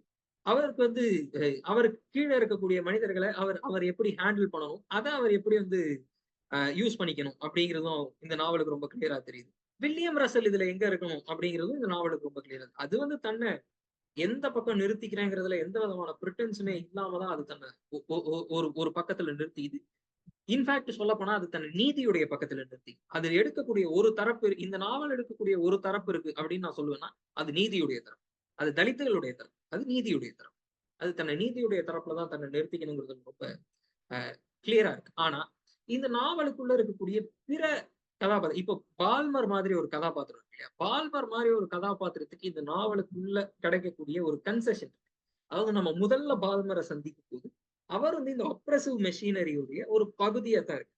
அவர் வந்து இந்த ரொம்ப கிளவரான ரொம்ப அப்ரசிவான இந்த மெஷினரியை யூஸ் பண்ணிக்கக்கூடிய ஒரு ஒரு வணிகரா ஒரு பிசினஸ் மேனா ரொம்ப ஷ்ரூடான ஒரு ஆளா தான் அவர் நமக்கு முதல்ல காட்டும். ஆனா 2வதா அவருக்கு நடக்கக்கூடிய மாற்றம் இருக்குல்ல, அந்த மாற்றம் வந்து ஜெயமோகன் சார் உருவாக்குற மாற்றம். அந்த மாற்றம் வந்து ஜெயமோகன் சாருடைய மனசுல அமெரிக்காவ பத்தி இருக்கக்கூடிய ரொமான்டிசிசம் இருக்குல்ல, அந்த ரொமான்டிசிசத்துடைய வெளிப்பாடு. ஜெயமோகன் சாருக்கு அமெரிக்காங்கிறது எமர்சனுடைய அமெரிக்கா தான். அவர் என்ன பண்ணாலும் அத ட்ரம்போட அமெரிக்கான்னு ஒத்துக்கவே மாட்டாரு. அப்போ அந்த அந்த மாதிரி ஒரு ஒரு ஒரு ஒரு இமேஜ் இருக்குல்ல. அவர் மனசுல இருக்கக்கூடிய கற்பனையுடைய இன்ஃபாக்ட் கடைசியில எமர்சன் ஒரு வார்த்தையா வால்டனா, எமர்சனா, தோரோவா அவர் கடைசி சாப்டர்ல வந்தே நின்னுறாரு. ஆனா பால்மருக்கு அவர் உருவாக்கக்கூடிய கன்வீனியன்ட்டான மாற்றம் இருக்குல்ல. அந்த கன்வீனியன்ட்டான மாற்றமே ஜெயமோகன் சாருடைய ஒரு விதமான அ சாய்வு நிலையுடைய வெளிப்பாடு தான் அப்படின்னு நான் ஃபீல் பண்றேன்.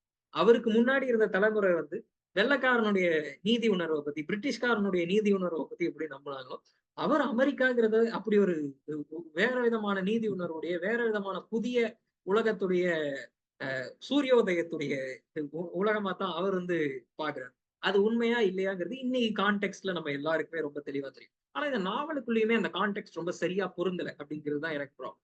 இந்த நாவலுக்குள்ள பேசக்கூடிய பால்மர் இருக்காரு இல்லையா? பால்மர் வந்து பால்மருடைய மாற்றம் இருக்குல்ல, அது நடக்கலாம். நான் அது அப்படி ஒரு மாற்றமே நடக்கக்கூடாதுன்னு நான் சொல்றேன். ஆனா பால்மர் அதுக்கு குடுக்கக்கூடிய ஜஸ்டிஃபிகேஷன்ஸ் இருக்குல்ல. நாங்க வந்து இங்க வரும்போது ரொம்ப நல்லவங்களா தான் வந்தோம். இந்த சிஸ்டம மாத்தணும், இங்க இருக்கிறவங்களுக்கு எல்லாம் நல்லது செய்யணும் நாங்க ரொம்ப முயற்சி எல்லாம் பண்ணோம். ஆனா அதெல்லாம் எங்களால முடியாது. இங்க இருக்கிற ஜாதிய சிஸ்டத்த யூஸ் பண்ணாதான் எங்களால நடத்த முடியும். இன்ஃபாக்ட் இந்த ஜாதிய சிஸ்டத்த புரிஞ்சுக்கிறதுக்கே எங்களுக்கு ரொம்ப கஷ்டமா இருந்தது அப்படிங்கிறாரு. இன்ஃபாக்ட் அதெல்லாம் கிடையாது. அமெரிக்காவுடைய அன்னைக்கு கான்டெம்பரரி ஹிஸ்டரியில அன்னைக்கு வரைக்கும் ஸ்லேவரி இருந்துச்சு. அன்னைக்கு வரைக்கும் ரேஷியல் ஆப்பரேஷனும், ரேஷியல் டிஸ்கிரிமினேஷனும் அமெரிக்கா முழுக்க அன்னைக்கு ரொம்ப சட்டப்பூர்வமான பேக்கப்போட ரொம்ப ஸ்ட்ராங்கா அதிகாரப்பூர்வமா நிறுவப்பட்ட ஒரு உண்மையாவே தான் அந்த இடத்துல இருக்கு. எமர்சன் மாதிரி யாரோ ஒருத்தரோ, அதுக்கப்புறம் வரக்கூடிய மார்ட்டின் லூதர் கிங் மாதிரி யாரோ ஒருத்தரோ தானே முதல் முறையா அதுக்கு எதிரான ஒரு குரல அங்க கொண்டு வந்து லிங்கன் மாதிரி ஒருத்தர் தானே அத கொண்டு வந்து அந்த இடத்துல வைக்க வேண்டியது. அப்போ பால்மருக்கு இந்த ஜாதிய ஸ்ட்ரக்சரை புரிஞ்சுக்கிறதுல எந்த சங்கடமுமே இருக்காது. அவருக்கு வந்து இங்க இருக்கிற ஜாதிய ஸ்ட்ரக்சர் ரொம்ப கிளியரா புரியும். ஏன்னா அவர் அந்த ஊர்ல அதே மாதிரியான ஒரு அப்ரஷனை ரொம்ப சகஜமா லிபர்ட்டி ஃபார் ஆல், அதாவது pursuit of happiness, liberty for all எல்லாத்தையும் பேசக்கூடிய ஆட்கள்ல வந்து யாருப்பா அந்த மேன் யாரு? அந்த லிபர்ட்டி ஃபார் மேன்னு ஒரு விஷயம் சொல்றீங்க, அந்த மேன் யாரு? அந்த மேன்ல கருப்பினன் அடங்குவானா அப்படின்னு வந்து பெடரலிஸ்ட் பேப்பர்கள்லயும் கான்ஸ்டிடியூண்ட் அசம்பிளி டிபேட்டுகள்லயும் கேட்டா அதுக்கு அவங்க ஒரு கணக்கெல்லாம் உருவாக்குறாங்க. அதாவது ஒரு கருப்பின மனிதன், ஒரு சுதந்திரமான கருப்பின மனிதன்கிறவன் ஒரு வெள்ளை இன மனிதனை விட ஒரு வெள்ளை இன மனிதனுடைய 1/3 அப்படின்னு ரொம்ப கிளியரா மேத்தமேட்டிக்கலா ரேசிசத்தை ஆப்ரேஷனை வந்து ஜஸ்டிஃபை பண்ணிக்கிட்ட ஒரு இடத்துல இருந்துதான் அந்த பால்மர்ங்கிற கதாபாத்திரம் இந்த நாவலுடைய கான்டெக்ட்டுக்குள்ளேயே வருது.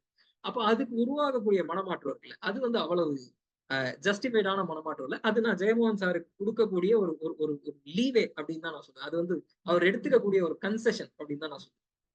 அப்புறம் 2வது இந்த நாவல்ல வந்து அந்த பெரிய அந்த பெரிய ஐஸ் ஹவுஸ் கிளர்ச்சி இருக்கு, ஐஸ் ஹவுஸ் வேலை நிறுத்தம். அந்த ஐஸ் ஹவுஸ் வேலை நிறுத்தம் நமக்கு உருவாகக்கூடிய பிரமாதமான இமேஜ் இருக்கு. அது ஒரு கிளாசிக்கல் எழுச்சி இருக்குல்ல. அந்த எழுச்சி அதுக்கப்புறம் தொடர்ந்து மட்டுப்படுத்தப்பட்டுக்கிட்டே வருது அப்படின்னு எனக்கு தோணுது. இந்த நாவல்ல வந்து அந்த பெரும் பஞ்சத்துல ஆன்மா இல்லாம இறந்து போய் வெறும் மிருகங்களா அந்த இடத்துல உழன்று சாகிறதுக்கு விதிக்கப்பட்ட மனிதர்களா வாழக்கூடிய இல்ல தோற்றம் தரக்கூடிய மனிதர்களுக்குள்ள இருக்கு ஒரு நிமிஷத்துல ஒரு பொறி மாதிரி கிளம்பி அவங்களுடைய ஆன்மா ஒட்டுமொத்தமா வெளிப்பட்டு நிக்கக்கூடிய அந்த வேலை நிறுத்தம் அது ஒரு அபாரமான செவ்வியல் தரும். அது ஒடுக்கப்படுற விதமும் ஈக்குவலி கிளவரா எழுதப்பட்ட வேற ஒரு விதமான தருணம். ஆனா அதுக்கு அப்புறம் தொடர்ந்து அந்த இமேஜ் வந்து எக்ஸ்டெண்ட் பண்ணப்படுற விதம் இருக்குல்ல. இப்ப மரீசா மாதிரி ஒருத்தி காட்டக்கூடிய நீதி உணர்வு அது அந்த நாவல்ல அதுக்கு முன்னாடி ஜஸ்டிஃபை பண்ணப்பட்ட ஒரு விஷயம் கிடையாது. அவளுக்கு வந்து பிற மனிதர்களுடைய வழி தெரியும் அப்படிங்கிறது நமக்கு ரொம்ப கிளியரா இருக்கு. அவ வந்து அந்த சிப்பாயோடைய முதுகுல கால் வச்சு இறங்க மறுக்கக்கூடிய அவளுடைய ரெசிஸ்டன்ஸ்ல அவளுக்குள்ள இருக்கக்கூடிய நீதி உணர்வு நமக்கு ரொம்ப கிளியரா வெளிப்படுது. ஆனா அவ அதோட அட்டாச் ஆகுற விதம் இருக்குல்ல, அந்த அட்டாச் ஆகுற விதம்ங்கிறது அதுக்கு முன்னாடி நாம பார்த்த செவ்வியல் தருணத்துடைய உச்சத்துக்கு இணையான உச்சம் கிடையாது. அப்போ அந்த செவ்வியல் உச்சத்துல இல்லாம அதுல இருந்து ஒரு படி கீழே இறங்குற வேற ஒரு உச்சத்துல அந்த நாவல் வந்து அந்த இடத்தை முடிச்சு வைக்கும். அப்புறம் இந்த நாவல்ல வந்து காத்தவராயனுடைய தரப்பு மாதிரி ஒரு ஸ்ட்ராங்கான தரப்பு வேற யாருக்குமே கிடையாது. காத்தவராயன் அளவுக்கு அந்த தன்னுடைய ஆசிரியர் மூலமா வைணவத்துக்குள்ள வரக்கூடிய ஒருத்தன் முரஹரி ஐயங்காருடைய நெத்தியில இருக்கக்கூடிய நாமத்தின் மூலமா பௌத்தத்தை நோக்கி போறது. அவன் வந்து புண்ணியம் அப்படிங்கிற அந்த வார்த்தையின் மூலமா தம்மத்தை நோக்கி, தம்மத்துல இருந்து பௌத்தத்தை நோக்கி போகக்கூடிய அந்த அயோத்திதாசருடைய இதுங்கிற நேரடி சித்திரங்கிறதெல்லாம் வந்து இந்நேரம் 12 வருஷத்துல அந்த நாவலை பத்தி ரொம்ப தெளிவா பேசப்படும். அப்போ அந்த அந்த மாதிரி ஒரு ஒரு ஒரு ஒரு சித்திரம் வந்து இந்த நாவல்ல அவ்வளவு ஸ்ட்ராங்கா உருவாக்கப்படும். ஆனா இதுல எனக்கு இருக்கக்கூடிய இன்னொரு ஒரு மேஜர் ஃபார்ம் ஒண்ணு இருக்கும் அப்படின்னா, அது வேற தரப்புகளை எடுத்து பேச வேண்டாம். அதாவது அப்ரஸ் பண்றவங்களுடைய நியாயத்தை அது பேசவே அப்ரஸ் பண்றவங்களுடைய நியாயம் வந்து இந்த நாவலால பேசப்பட வேண்டிய அவசியமே கிடையாது. ஆனா நீதி உணர்வுங்கிற ஒரு ஒரு ஒரு கொஞ்சோண்டு விஷயமாவது பிற மனிதர்கள் அப்ரஸ் பண்ணப்படாத பிற மனிதர்கள் கிட்ட நீதி உணர்வுடைய ஒரு துளியாவது வெளிப்படுமே ஆனால் மட்டும்தான் நீதி உணர்வு இன்ஹரண்ட் ஆனது அப்படின்னு நம்ம நம்பணும். அப்ரஸ் பண்ணப்படுறவன் தனக்குள்ள இருந்து நீதி உணர்வை கண்டடைகிறதுங்கிறது இல்ல. அது ஒரு பர்சனல் எக்ஸ்பீரியன்ஸ்ல இருந்து கண்டடைகிற ஒரு விஷயம் தான். ஆனா அப்ரஷனை அனுபவிக்காத ஒருத்தனுக்குள்ள இருந்து அந்த நீதி உணர்வு வெளிப்படுமே ஆனால் அந்த அப்ரஷனை செய்யக்கூடிய தரப்புல இருந்தோ இல்ல அந்த அப்ரஷனுக்கு எந்த விதத்திலையும் பார்ட்டிசிபென்டா இல்லாத ஒருத்தனுடைய தரப்புல இருந்தோ அந்த நீதி உணர்வு வெளிப்படுமே ஆனால் அதுதான் ஹியூமன் நேச்சர் மேல நமக்கு கிடைக்கக்கூடிய reaffirmation. At his even at his lowest point மனுஷன் ரொம்ப மகத்தானவன் அப்படின்னு சொல்றதுக்கு தேவையான ஜஸ்டிபிகேஷனை இந்த நாவலுக்குள்ள கொடுத்திருக்க முடியும். ஆனா அந்த இந்த நாவல் அப்படியான ஒரு ஜஸ்டிபிகேஷனை நோக்கி போகல. இது அந்த மாதிரியான ஒரு ஒரு ஹியூமன் நேச்சருடைய ஆக பேசிக்கான குட்னஸ் இருக்குல்ல, அந்த குட்னஸ் உடைய ரீஅஃபர்மேஷனுக்கு இந்த நாவல் போகும். அது இந்த நாவலுடைய அது அது அடைஞ்சிருக்கக்கூடிய வேற ஒரு உச்சத்துடைய அது அடையாம போனதுக்கான ஒரு ஒரு ஒரு இடம் தான் அப்படின்னு நான் நினைக்கிறேன்.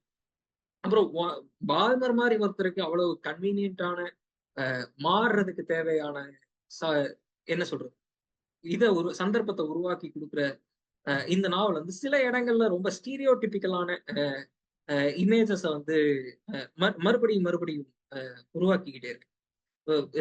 முரஹரி ஐயங்கார் மாதிரி ஒருத்தரை வந்து நாம முழுக்க ஸ்டீரியோடிபிக்கலான ஒரு ஒரு கிளவர் வில்லனா தான் நம்மளால பார்க்கணும்.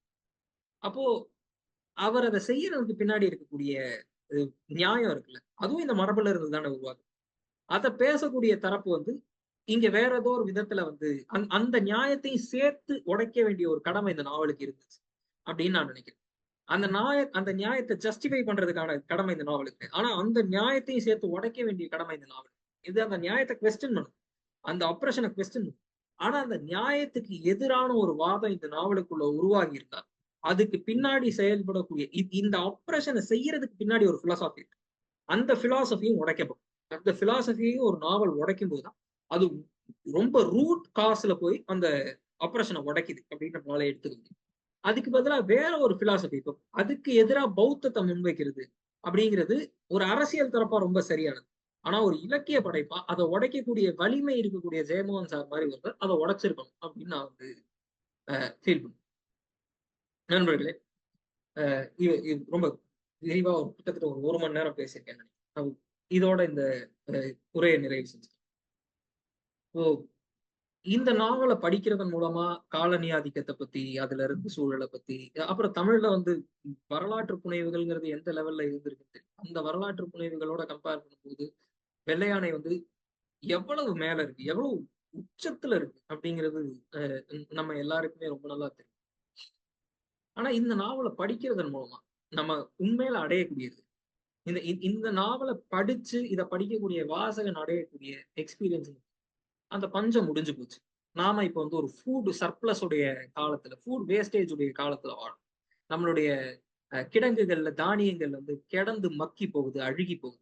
இப்பவும் நம்ம பசிச்சவங்களுக்கு கொடுக்கல, பசிச்சவங்க நம்ம பகுதிகளில் இல்லாம இருக்கு. உலகத்துடைய பிற பகுதிகளில் இன்னமும் பசிச்ச மனிதர்கள், பசிச்ச இனங்கள் வாழ்ந்துகிட்டே தான் இருக்கு. அவங்க யாருக்கும் நம்மளுடைய உணவை பகிர்ந்து கொடுக்கக்கூடிய பண்பு இன்னமும் நம்ம கிட்ட வரல.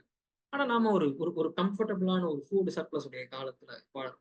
அஞ்சரை இலக்கிய ஓட்டம் மாதிரி ஒரு இலக்கிய ஓட்டம் வந்து நியூ ஜெர்சியில இருந்து செயல்படுது. நீங்க அமெரிக்காவில வந்து பெரும் செல்வ செழிப்புடைய ஒரு ஒரு ஒரு காலத்துல எல்லா விதத்திலையும் அபண்டன்ஸ் உடைய காலத்துல நாம வாழறோம். அப்ப நமக்கு இந்த நாவல் என்னது? இந்த நாவல் நமக்கு வெறும் ஒரு ரிமைண்டர் தான்.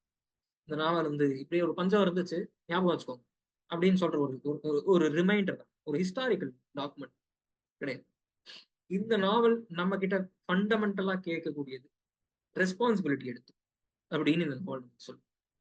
நாம நம்ம வரலாற்றை பத்தி எவ்வளவு பெருமிதங்கள் வச்சு, இதுக்கு முன்னாடி தமிழ்ல எழுதப்பட்ட அத்தனை வரலாற்று புனைவுகளும் புனை விலக்கியங்களும் வரலாற்று பெருமிதங்களை அடிப்படையாக முதல் முறையா வெள்ளையானை வரலாற்றில் நடந்த ஒரு அநீதியை தன்னுடைய அடிப்படையாக, ஒரு வரலாற்று குற்ற உணர்வை ஒரு வரலாற்று கீழ்மையை தன்னுடைய அடிப்படையாக கொண்ட நாவல் வெள்ளையானை.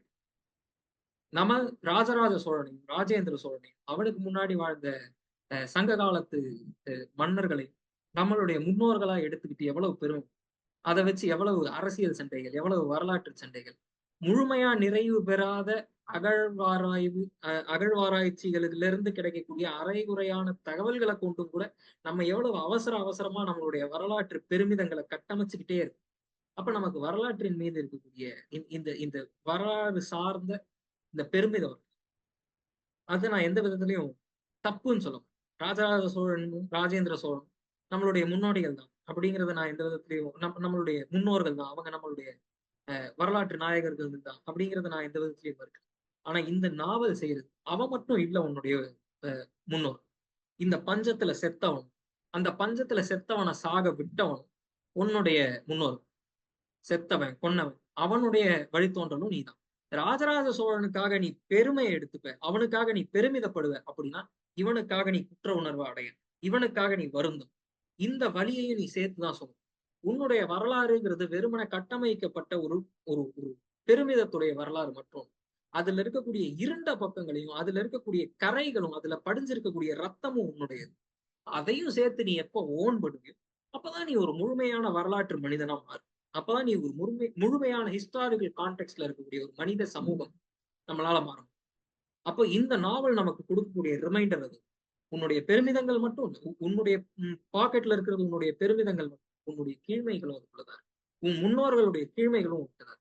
அதுக்கான பொறுப்பை நீ ஏத்துக்க, அதுக்கான கில்ட்டை நீ சுமந்து, அந்த சிலுவை நீ சுமந்து, அந்த சிலுவையை நம்ம எல்லாரும் சுமந்தே தீரணும். அந்த சிலுவையை நாம சுமக்கிறதன் மூலமாக ரெப்பரேஷன்ஸ் அப்படிங்கிற இடத்தை நோக்கி நாம இன்னைக்கும் நாம அப்ரஸ்ட் கம்யூனிட்டிஸ் மேல வச்சிருக்கக்கூடிய நம்மளுடைய என்ன சொல்றது கீழ்மையான எண்ணங்கள், அவங்க மேல நாம எடுத்துக்கக்கூடிய உரிமைகள், அந்த ஆப்ரேஷன்ஸை கண்டும் காணாமலும் போகக்கூடிய நம்மளுடைய மனோபாவம் எல்லாமே உருவாகிறது இந்த ஹிஸ்டாரிக் மனப்பாங்குல இருந்து தான். நாம நம்மளுடைய பெருமிதங்களை மட்டும் ஓன் பண்ணுவோம், அதுல இருக்கிற சிறுமைகளை ஓன் பண்ணுவோம். அதனால என்னன்னா இன்னைக்கு அந்த சிறுமைகள் நடக்கும்போதும் நம்மளால கண்டும் காணாம முகத்தை திருப்பிட்டு போகணும். இது ரெண்டையும் சேர்த்து ஓன் பண்ணோம்னா இன்னைக்கு ஒரு சமூகமா ஒரு மனிதனா நம்மளால வேற ஒரு விதமான ட்ரூத்தை நோக்கி, உண்மையான ஜஸ்டிஸ்ங்கிறது என்னங்கிறத நோக்கி நம்மளால போக முடியும். அதன் மூலமா இந்த நாவல் எழுப்பக்கூடிய ஃபண்டமெண்டலான பிலசாபிக்கல் கொஸ்டின் இருக்குல்ல, உன்னுடைய பயாலாஜிக்கல் நேச்சர்ல இருக்கக்கூடிய பேசிக் இன்ஸ்டிங் தான் நீயா, இல்ல அதன் மீது உருவாக்கப்பட்டிருக்கக்கூடிய இந்த நாகரிகத்துடைய இந்த மேன்மை தான் நீ, மனிதன்கிறவன் மகத்தானவனா மனிதன்கிறவன் வெறும் சல்லிப்பாயலாம் அப்படிங்கிற அந்த இடம் இருக்குல்ல, அந்த இடத்துல நாம என்னவா நிக்க போறோம் அப்படிங்கிறது இந்த நாவலை படிச்சு நாம அதுக்கு எந்த விதத்துல எதிர்வினை ஆடும் அப்படிங்கிறத பொறுத்து முடிவாகுது அப்படின்னு நான் நினைக்கிறேன். வாய்ப்பளித்த நண்பர்களுக்கு நன்றி. வணக்கம்.